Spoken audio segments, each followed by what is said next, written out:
Let me back up a little bit. Let me explain to you something that recently happened to me I thought was very interesting. And I had my mom over at my house the other day, and my wife tells my mom, hey, we're thinking about selling one of our rental properties. And my mom goes, well, what are y'all gonna sell it for? And my wife goes, well, I'd really like to get $350 for it. Now, my mom goes, oh, you'll definitely get $350 for it. Like right out the gate, multiple offers. Hey, what's up, folks? Realtor Chris Hall. Hey, today I wanna talk about, how would I say this? Let's talk about the perception of value that people are kind of generating out of emotions. All right, so let me paint the picture for you. You're thinking about selling a home and you think your home is worth, I don't know, let's say $550,000, right? Ask yourself, how did you come up with that number? What metrics are you using? Are you using websites like Zillow or Redfin or Realtor.com that have these automated values that are based off of advertised prices, not sold data here in Texas, because Texas is a non-disclosure state? Or are you just hearsay? People are talking in the subdivision, or you hear friends or people that are saying, oh, your home would definitely sell for $550, John. That's gonna be a great deal. That home's gonna sell right away. Let me back up a little bit. Let me explain to you something that recently happened to me I thought was very interesting. And I had my mom over at my house the other day, and my wife tells my mom, hey, we're thinking about selling one of our rental properties. And my mom goes, well, what are y'all gonna sell it for? And my wife goes, well, I'd really like to get $350 for it. Now, my mom goes, oh, you'll definitely get $350 for it. Like right out the gate, multiple offers, Now I'm sitting in the office getting some work done. And I walk out and I'm like, hey mom, where did you come up with this value, this $350? And she's like, what are you talking about? And I said, well, why do you think we'll definitely get $350 for this house with multiple offers? I mean, I'd love to get $350 for the home. I just don't think that's gonna happen, because I literally just ran the numbers on it, and based off of today, if we were to put the house on the market right now, I would go up at $329,900. And the reason for that is because there's no comps to support this $350 price.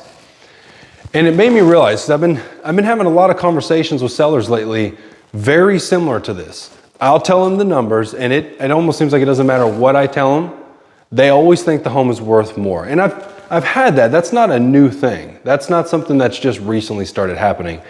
But the conviction that sellers have on this value that they've generated based off of emotions, it's something that I've not seen in years past. To the fact that people know their home is worth a certain price, and then they put the house on the market, and then it doesn't sell for that price, and then they start to get really frustrated because they don't understand why it's not selling, even though you can show them all the numbers that support what the home will sell for. And then, some people do listen to you, but more times than not, you kind of have to start where the seller wants to start, even though you're telling them a price. And then when the home sells for what you actually told them it would most likely sell for, fast forward a little while, they're like, yeah, I guess you were right. And I try to tell people that most agents and most buyers are looking at it through the eyes of a buyer. You're looking at it through the eyes of a seller. You think your home is worth a whole lot more because you have a lot of emotion in it. And then you're going to find information that's going to support your narrative. And a lot of times it's just conversations that maybe you have with a neighbor, or maybe you have with a relative or somebody at church or whatever it might be. And most people don't have enough market knowledge that just in a short little friendly conversation that you say, oh yeah, we're thinking about selling a house, we're gonna start out at $550.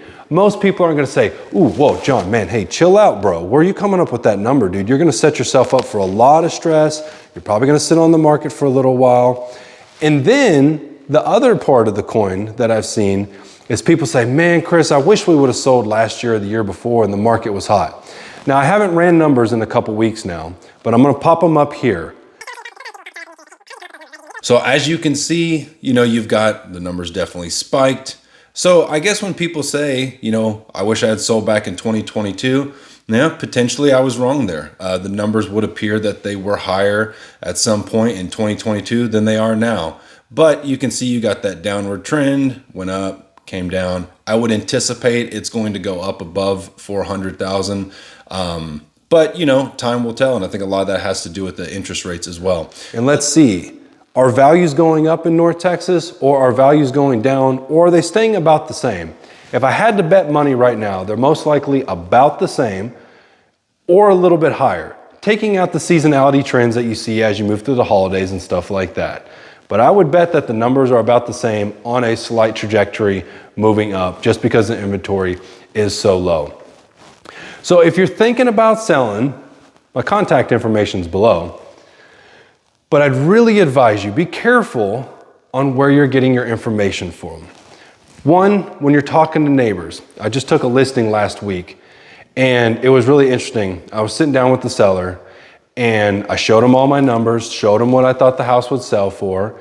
And I always ask people, write down, before we sit down for the listing appointment, I want you to write down what you would love to sell your house for. Because if our numbers just so happen to align, I want you to know that that's genuine. Don't ever tell me what you want to sell your home for until after I've shown you my numbers, just because I don't want you to think I'm lying to you to get the listing. Now, I told these folks, which is very interesting because it's the exact, very similar price to what I'm thinking about selling my rental for, and it's two completely different market areas. And they wanted to sell for about $350,000, and I'm thinking their home's going to sell for about $325,000, give or take about $5,000. And I said, well, where'd you get these numbers from? Or how did you kind of generate this value at $350,000? And, the husband was like, well, we were kind of hoping. And I'm like, that's fair. I mean, and I explained to him this position I'm in with my rental property and stuff. And, I'm like, I could totally appreciate that. I said, I'm just curious, did you, from a website, did you have an appraisal done? Do I have the square footage wrong or something? And they're like, no, we talked to our neighbor next door and he said that a home down the street sold for $380 something, and then another one around the corner sold for like $360. But the one that was right down the street, it didn't sell for $380. It sold for $340 something, and it was a slightly bigger home, bigger master bathroom, bigger master closet, a little bit more updated. So nowhere close to what they thought the home sold for. So once I was kind of able to work through this, they're like, well, could we start out at $350? I said, well, it's your house. I'm just showing you what I think the market's going to support. At the end of the day, it's your home. You get to tell me what to do. I guess the thing I'd like to help people do is just set your expectations up. Yes, the market's good. It's still moderately a seller's market. It's kind of neutral in some areas, more sellers in others, more of a buyer market in other markets. In fact, the open house that I'm in right now, I'd say this little neighborhood right here, it's more of a buyer's market. It's a newer subdivision. You're competing with the builder, and you've got a fair amount of pre-owned homes that are on the market as well. So this little section here, it's more of a buyer's market. But you move over to parts of Keller, that's more of a seller's market over there. It just kind of depends. It's very location specific. So if you're going to sell your home, if I hadn't said before, contact information is below, but be real careful when you're talking to people and try to determine, are they just giving you just polite, you're having a cordial conversation and they're being supportive and polite, nice folks, or is it somebody that actually knows what they're talking about and it's somebody that's in the market? And try not to base too much factual, what's the right word for this? If somebody's being polite to you and they say your house is definitely going to sell for what you think it's going to sell for, just kind of take it with a grain of salt. There's nothing wrong with trying to sell your home for a little bit of a higher price than what the market's really going to fetch. But when you're going out and you're talking to people, like your neighbors, your friends, people at church, stuff like that, they probably don't have enough knowledge on your specific subdivision and your specific home to really give you accurate information. They're just going to give you biased information just to be polite. Hey, yeah, no problem, John, man, you'll totally get $350 or $550 or whatever it is for your house. They're probably not going to stop you and just say, hey, yeah, that's freaking nuts, man. I don't know where the hell you're coming up with that price at all.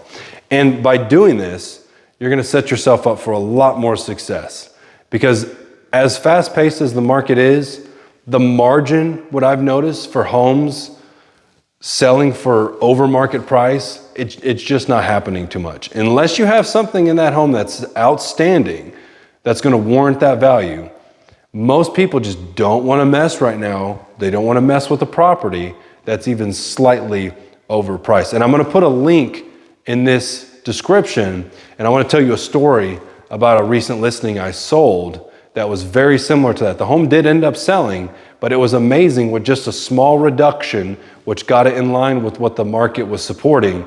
We went from no showings to under contract. So anyways, folks, that's in the video. I hope you got some value out of it. Until next time, hope you have a great day.